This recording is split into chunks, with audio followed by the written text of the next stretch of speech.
Hello and welcome to episode 1 of our new gaming podcast series. I'm Link. And I'm Sullivan.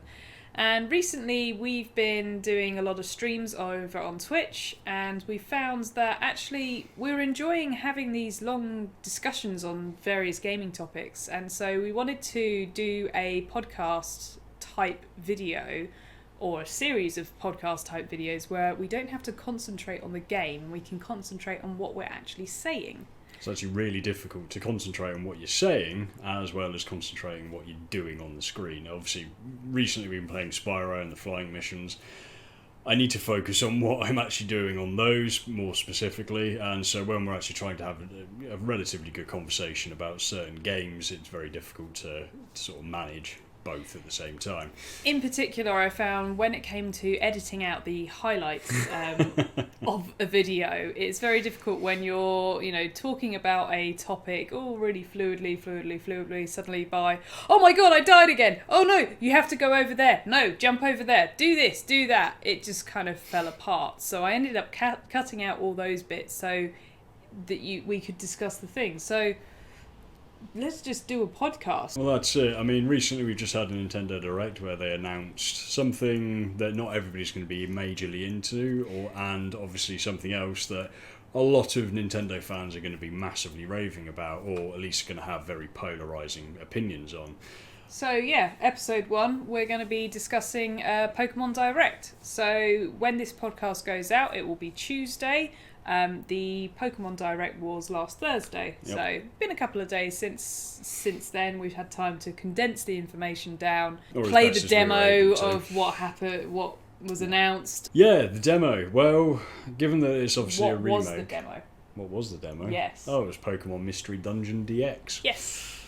Something that not everybody's going to be a massive sort of fan of, or going to be going, oh my god, I must play it. But the new art style for it is utterly fantastic. I mean, they seem to be doing what they did with Link's Awakening DX. Yeah, it's pretty much that. They've taken something that's on an older piece of kit and they've revamped it for nowadays sort of use. I mean, the controls are a little bit odd. We did a bit of gameplay. Sullivan played through, and actually that would be the captured footage that you're watching. I didn't capture mine, although I'm glad it didn't, as the first Pokemon it decided to give me was a Bulbasaur. Then I redid it. That was really fun, actually. Well, I don't know about fun, because the second Pokemon that it gave me after answering questions was a Psyduck. Thanks, Nintendo. I had a whale of a time laughing at that. So, for those of you who don't know, we didn't actually know because we'd never played a Pokemon Mystery Dungeon until we played the demo. In Pokemon Mystery Dungeon, you get turned into a Pokemon. It's not a Pokemon that you get to choose. You are actually given a set of questions which change each time you start a new game. So they must have hundreds of questions. It must be something like that. I mean, in the 4 attempts I did for trying to choose a relatively good Pokemon, or something that I would prefer to be, I think I only had 2 duplicated questions out of the lot, which, bear in mind, you get asked about 4 or 5. Yeah. That's not bad. That's quite a selection. Although some of the responses that you get from the questions or the answers is very concerning. Some of them were bizarre. So it was a list of questions, a personality quiz basically. Yeah. So you get your list of questions. From those questions, it then decides what Pokemon you get. And yes, some of the questions were very, very bizarre. There's one question that says, a hand comes out of the toilet. What do you do? One. Did you actually? Yeah, I actually got that one. And of course, it was, some of the answers were something like walk away, slam down the lid. Shake hands with it? It. One was actually one of them, which is, I don't know if I would actually do in real life. I'm not going to see a hand in a toilet and go, oh yeah, okay, nice to meet you. No. It definitely was a Majora's Mask sort of moment for me when I heard about it. But yeah, so bizarre questions. I mean, the bizarre question I got was just, there's an alien attack, what do you do? And one of the options was ignore it, which I think I did actually choose. I went straight in for fighting it, and then it went on to say that, you were became defeated. Their leader. No, it was to say that I was defeated, and then the aliens came out to say, we respect you. That was it, yeah. Rule with us. And like, yeah, right then. I'll rule the galaxy, why the hell not? But yeah, so, you know, we got to choose our or we got to see what Pokemon we were. So you got to become a Bulbasaur, a Psyduck, a Skitty, and yes, a Cyndaquil. And a Cyndaquil. Then, thankfully, there is actually an option that if you're not massively happy... I mean, I went through 4 different attempts at getting a Pokemon that was okay. Yes, because I realised I hadn't actually told you that if you just waited 2 more seconds, it says... Is this correct? Are you happy with this? And then you can choose what Pokemon you want to be out of, I think it's like 15 or something. Yeah, which I must admit, being able to pick your own Pokemon, to me, appeals a lot more. And I will always pick Charmander, and then you also get to pick a partner after you get your selection, whether you go through the question options or if you actually just select it yourself. So I've doubled up with Charmander and a Pikachu, because, let's face it, I love Charmander, Pikachu's awesome. I was good, and I did actually go with what was picked for me. I'm a Squirtle, apparently. Squirtle's never been a favourite Pokemon of mine, but I thought, you know what, why not? And yes, my partner Pokemon is a Charmander. I've got Fire and Water. But yeah, so they announced Pokemon Mystery Dungeon, which is coming out in March this year. Must admit, it looks really good. I think it might be actually something that is worth picking up, at least from our opinion anyway. You can definitely see it was a handheld game because it so. very much works on... You get these little mini missions where you go into a mystery dungeon, you have to go and rescue something or go and find an item or whatever. Once you've done that, you then go back to like the post office where there's a notice board and collect your prize, your... bounty per se. It's very much a pick up and play game, which is pretty good, especially for handheld. I mean, the Switch is technically a handheld, not that I was ever. It'll definitely work on like a Switch Lite or something. Oh yeah. I would say it's definitely a game that's been tailored for the Switch Lite.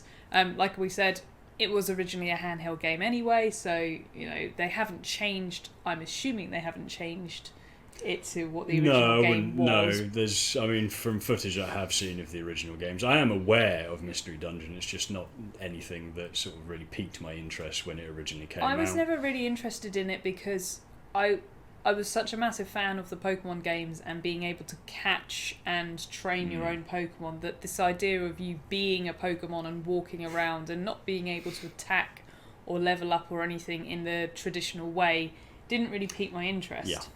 Now that I've actually played the demo, yeah, I definitely enjoyed it. The minute the demo had finished, I was like, oh, is that it? I kind of want to play more. It would definitely be a pick up and play game for me. I'd probably sort of sit down in an evening, play a couple of missions, and yeah, wait until the next day, play a couple of missions before bed or whatever. That's the sort of game, that's how I would play it. Which, again, is one of those things, had they released a demo for a lot of the earlier titles, it'd probably be a lot bigger than it is now. The demo has definitely helped in piquing more people's interest, at least from our perspectives of never really ever playing them. But yeah, looks fantastic. We needed tea before we spoke about the next thing. Yes, and the next thing is quite a big thing. Nintendo announced an entire expansion pass for Sword and Shield. Now, I know this has garnered quite a lot of polarising opinions from people who are very pro for it or very against. Me personally, I'm very pro. I'm very pro. I like it. It's something that they did for Breath of the Wild, so for me it kind of makes sense for Sword and Shield. The reason that they have stated why they're doing it is because they don't want to follow their current model of they make a game and then they not necessarily rehash it, but they bring it into an up-to-date sort of graphical style. Maybe the control system's a little bit different. They might sort of add or take away Pokemon. So in this instance, what they're now doing is they'll be providing expansion passes for the base game of Sword and Shield. Now, I quite like this idea. It's a reduced cost. It's not going to be another version of the game at full retail price. It's just over half the price of the standard game. I mean, $26.99 in the UK or $29.99 for the US. I don't think it's a bad price personally. No, for not at all. The amount of content they actually showed off to us. There's 2 new areas they're creating. They're dropping one in June of 2020 and then the next one's in autumn of 2020.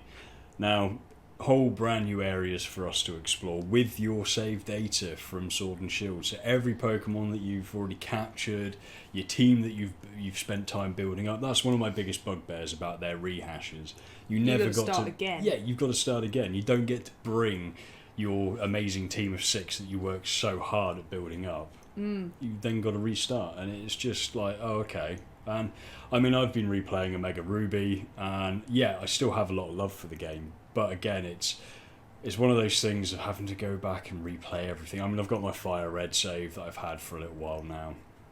And even then, I don't actually mind restarting that game. I don't know, it might be just a nostalgia thing. I think it is a nostalgia. But Ruby and Omega Ruby, I played Ruby for a fair amount. But Omega Ruby, yeah, it's as I remember. But again, it's that trawl of having to start again. Yeah, okay, it looks lovely and it does look good, considering the start of the game. I mean, don't get me wrong, Sword and Shield beat everything, any past Pokemon game so far. In the past, whenever there has been a Pokemon game, so like you say, you know, Ruby and Sapphire, they then brought out the Emerald version, which I've never gone for that third version. The only third version I have gone for was Pikachu, because you got Pikachu. Yeah. That was the only one that I went for. That was a massive selling point after the anime. So the fact that, you know, this is great. We've got our original game, and we're continuing it. Yeah, it's a continuation of your adventure with your original team, which is what they're planning to do moving forward. They'll more than likely drop another expansion pass maybe next year. We'll see. Same price, maybe the same amount of content, maybe more Pokemon.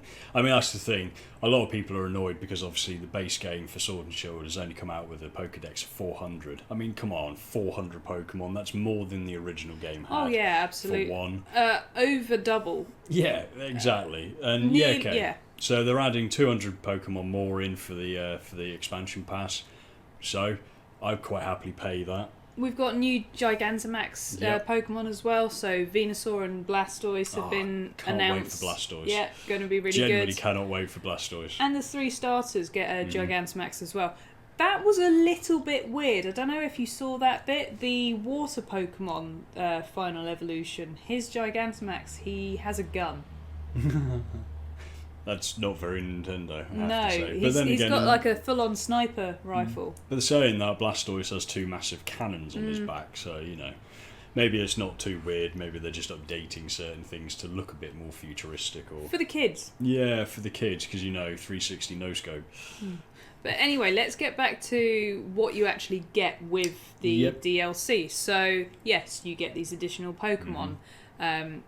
We get these extra Gigantamax for our original starters and the new, you know, starters from first gen that are coming in. But the main thing that we get is 2 new areas and story. Yes, 2 new areas and stories. We don't know a huge amount about the Crown Tundra. No, they didn't show off too much. They mainly focused on the Isle of Armor, purely because that is the first one to drop. I mean, it looks beautiful. You said it was very Japanese. Yes, it is. It seems to have a really Japanese theme, and as you said when we first watched it, you know, oh look, there's a dojo, and I kind of like, okay, that's a little bit different, considering that the gala is meant to be set in the UK. It's a little bit going off track, but hey, I'm all up for it if they want to move it, and that just shows that it isn't a small island off the mainland. It is an entirely new area somewhere else in the world. And we're getting a new rival as well. So in the dojo, you have to train under a sensei Mustard, I think his name is, and you get a new rival. I'm not so sure about that name. Sensei Mustard. It was him, Sensei Mustard, in the dining room with the knife. That's kind of what I'm thinking. Yeah, it kind of sounds like a really bad Teenage Mutant Ninja Turtle. Yes. Or Hero Turtle over here. But yeah, so, you know, we get a new rival. We got Shield, so we're getting Avery, the Psychic. Yeah. If you went for Sword, you get Clara, who is a Poison. Yep. I would have much preferred if we'd got the Poison this time round, because I do know that obviously the gym leaders on Sword and Shield, there is one that is different depending on which version you have. Obviously, if you had Shield, we got Psychic. Or Psychic Ghost. Yeah, something. We need to replay the game. We haven't got that far into it. No, I must admit. And I think that's it. Now that we've seen the DLC, seen the expansion pass that's coming out, we're definitely going to jump back into the game and continue where we left off. There's a heck of a lot more for us to explore in this game. It's not something that's easily streamable either, so it's something that we're doing in our own time, off camera, because there is a lot of grinding, for me especially. I mean, I've pretty much gotten rid of my starter Pokemon. I have as well. Yeah. I mean, we tried streaming it twice, and when it came to me actually having to do highlight footage, it was incredibly hard trying to find bits to keep in, because it is just you grinding. I think grind, a couple of Pokemon battles, grind. Pokemon battles, a little bit of story, irritating friend. Oh, don't even start with him. No. I'm kind of glad. I'm hoping that because we get these new rivals, he won't be in it as much. I really hope so. He was literally... I still believe he is the most irritating character I think I've ever come across. And I've played a lot of games where there's... Oblivion has that little guy that follows you around because he's a big fan when you fight in the arena. Even he's not as annoying. Yeah. I think this... we said it in the stream, actually. This guy just seems to feel like he's owed something, you know. He automatically gets a one-way ticket, I'm the little brother of the main champion, so I get everything. I should have everything handed to me. No, work like the rest of us. Yeah. But anyway, we've gone off on a bit of a tangent. Let's talk about the legendary Pokemon that we're getting. Yes, I'm very happy that they are bringing back the original 3 legendary Pokemon. Ah, yes, the birds. Articuno, Zapdos, and Moltres. Moltres, yes. But they're going to be Galarian forms. Yes. So they will look a little... I mean, I must admit, the new designs that they've done, I do actually quite like. I was a big fan of Zapdos, always will be. His original design I always quite liked. But I have to say they've done a good job with the little tweaks here and there. All of them are pretty cool. The Articuno one's pretty cool. It's almost like I'm guessing they're going to have an additional type to them. So possibly. For example, like Ponyta and Rapidash in... what? Every other game. They're just fire. Yeah, in every other game they're just fire. In this game they're fairy types. Yes. So... it'll be interesting. I think the Moltres by My Little Pony. Yeah, I think the Moltres is like a dark type now. Articuno looks like maybe ice or no, it was ice anyway. Yeah. Maybe a ghost or something. It's very, very pale. I don't know. They'd probably go for sort of something to do with the ice. I don't think it would be dark or fairy. Well, it better not be fairy type. Don't you ruin it. No, we have... I was about to say, we don't have a fairy legendary. We do have a fairy legendary. That was in X and Y. Yep. And actually, the other legendaries are coming back as well, so we'll get to see Mewtwo again, Lugia. Yes, I was a bit surprised to see Mewtwo back in it, but I can kind of understand why. All the legendaries are going to be in it, though. But, moving on from old legendaries, we've got some new legendaries as well. Yes. So, with the Isle of Armor, we're getting Cubfu, which is... Now, this is a weird one. You're not getting to catch the legendary like you do in your normal games, or go up to some mystery cave and find, the one legendary.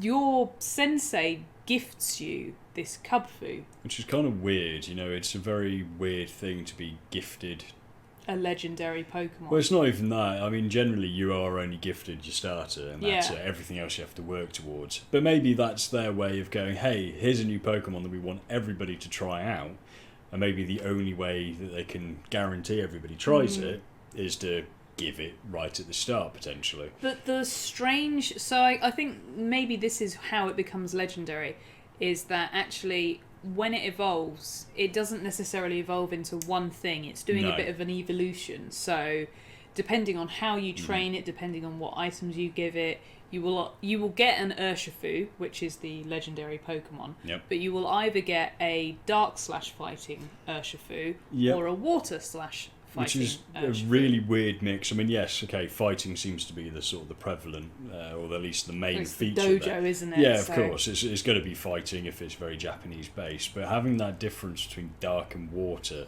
I'd have thought originally that they'd probably go for fire or water or... Well, yeah, because that's that whole airbending type thing with fighting. Yeah, it's sort of like the Avatar side of things, weirdly. So that's the legendary in the Isle of Armor. Yep. Crown Tundra, we've also had a legendary announced. It's very Zelda-esque. I mean, I'm not saying it's bad, but when you've got a Pokemon with Triforces pretty much stamped onto it, you know that there's influence somewhere else. Yeah, so this is Calyrex, which is a Psychic/Grass Pokemon. Looks very similar to a Grass Pokemon that you can get in X and Y. I seem to be mentioning X and Y a lot in this I think there's also one there's one that Ruby you can well. ride that's like a, not a goat, it's like a deer type thing. Yep. That's instantly what I thought it was. I was like, oh, it's got another evolution. And then it was like, no, this is actually a different Pokemon. No. It's also got a massive thing on its head. I don't know whether it's like a turban or whether it's its brain. Or... It's just, I mean, it's kind of one of the things now moving forward with a lot of the Pokemon games is the design of the Pokemon. They've taken some really, really weird turns. I don't know whether it's just a lack of sort of creativity. Well, they don't have a lot of the original staff anymore. And so because they've got these new staff members now, it's just, new people designing new things, so they're very different compared to... I mean, there've been tons of videos online of people trying to redesign even the original 3 starters from Sword and Shield as to how they would have looked if they were in the first-gen game. And, completely different. I mean, Scorbunny doesn't really look like a rabbit now, but if he was in the first game, he would look probably more like a Nidoran or something. But yeah, no, I mean, the Crown Tundra, they haven't really released a lot on it, except that it's very mountain-based, so you're up in the snowy peaks. It's very snowy. As far as we know so far, you get recruited by someone, don't know who that someone is, to explore the tundra. Maybe it's the leader of... Maybe it's whoever the other gym leader is that we haven't actually found out who it is yet. I mean, this is the thing. We're still playing the game as we speak, so there's a lot of things we don't know. Which is great that we're trying to discuss something that we still don't know everything about. But it's good, because then then it's just open to interpretation. There's so much that other people have probably delved in, got all of the knowledge and their facts. I quite like speculation with a lot of things, so... Obviously, there's still... I mean, we know a fair amount about Sword and Shield. We know the premise of it. We know what is to come. It's just obviously there's little bits of story that we're not sure on yet. And that's good. That definitely keeps us wanting to play it. And the new expansion pass coming out definitely makes me want to actually get my ass in gear and Well, we need to get back into it now anyway, because with the announcement of the expansion pass, we can now get the Galarian Slowpoke. So with the expansion pass announcement, they've done an update where if you go to the wild area, if you go to the train station, you meet your rival. So you meet your new rival, have a chat with them, go back into the wild area, and you will see this Slowpoke with gold paint on its head. I think is the best way to describe it. Certainly does look like somebody, like maybe Jigglypuff's been around with some paint. Yeah. Well, one big thing, sorry. The Isle of Armor and the Crown Tundra look stunning. I mean, they've only shown sort of, for the most part, brief images of both of them. But there's a lot of concept art at the moment. There is. I mean, if they stick that in the game, it's going to look absolutely fantastic, and I cannot wait to get and be part of it. Get stuck in, find all of the new Pokemon, build another team of 6 that I want to just dominate the world with and kick everybody's ass. So basically, we're all for the expansion pass, and we will be getting the expansion pass. Yeah, I mean, don't get me wrong, I do understand some people's sort of opinions where they're very much, not against it, but they're a little miffed. Okay, the game came out in November, they're releasing something in June. Now, realistically, that's 7 months down the line. That's a relatively long time in game terms for some DLC to be held off. A lot of people kind of miffed at the price point. Not entirely sure why. If you look at other franchises like Call of Duty, will charge you somewhere between £20 and £40 for map packs. I do remember, I think they did $39.99 for all of the map packs, but yet there was that. You're going to get some on the Xbox 360 before you'll get it on the PlayStation, or nowadays you'll get this before on the PS4 before you get it on the Xbox One. It was horrendous. I mean, I remember, especially with Call of Duty, you'd go into a game store, you'd buy, for £40 your Call of Duty game, and they go, for another £40, do you want the season pass to get maps? It's like, hang on, that's the same price as the game. And that's the thing. Yes, okay, fine. They're going to charge sort of $30 or $26.99 for an expansion pass that is going to open up 2 brand new areas. It's going to expand the game. You get to carry over your save data. That is, for me, one of the biggest things right there and then. It's not just a map that you get to wander around in. There's a story. There's additional content. Yeah, I mean, they did it with Breath of the Wild. Obviously the expansion pass for that came out probably about the same amount of time after launch. And the amount of content I got out of that and the amount of extra hours I've had out of that, perfect for me. Yeah. I mean, I'm a massive Zelda fan anyway. So getting additional content for a game that I love and truly love. Well, you said that Breath of the Wild has been one of your favourite games of the last decade. Yes, yeah. Massively so. Probably a little bit behind Wind Waker, but again, I've played Wind Waker a lot more than I've played Breath of the Wild. In fact, I've played it more times. But, the concept's there. They've already trialled it with Breath of the Wild. It's something that has worked, and I don't see why it can't work with Pokemon. It's clear that they've enjoyed making it. It's very clear that they've had a lot of fun putting this together. I think I read somewhere that actually it was one of the fastest selling Switch games, and it is one of the highest selling Switch games alongside Breath of the Wild now. So, surely that's enough proof in the pudding. And I can believe that wholeheartedly. I mean, it is a fantastic game. Pokemon Let's Go was kind of like a little interim. I enjoyed Let's Go, but it kept you going, like you say. Yeah, it was something to keep certain people going. I mean, I would say it was for the big fans of Pokemon Go. I did play a bit of Pokemon Go. Oh, I enjoy Pokemon Go. Let's Go, I was not a fan. I just found it took a lot away from the core concept of playing a Pokemon game. When they brought Sword and Shield out, it brought everything back. The fact that they want to expand upon this, brilliant. I'm all for it. I genuinely cannot wait. I mean, the fact that I've got to wait 7 months. Well, no. 6 months. We'll be playing the other game. I'll be playing the main game until then. And I think we should call it time in that. Yeah. That's our first episode. We don't know what we're going to call these podcasts as of yet, so at the moment it's just our gaming podcast, because they will be gaming related. But we hope you enjoyed this one. Unrelated gaming podcast. We hope you enjoyed this one. This will be a weekly series that's coming out, and we will see you on the next one. Yes. And with that, we will see you guys next time. Thanks, guys. Catch you later. Bye.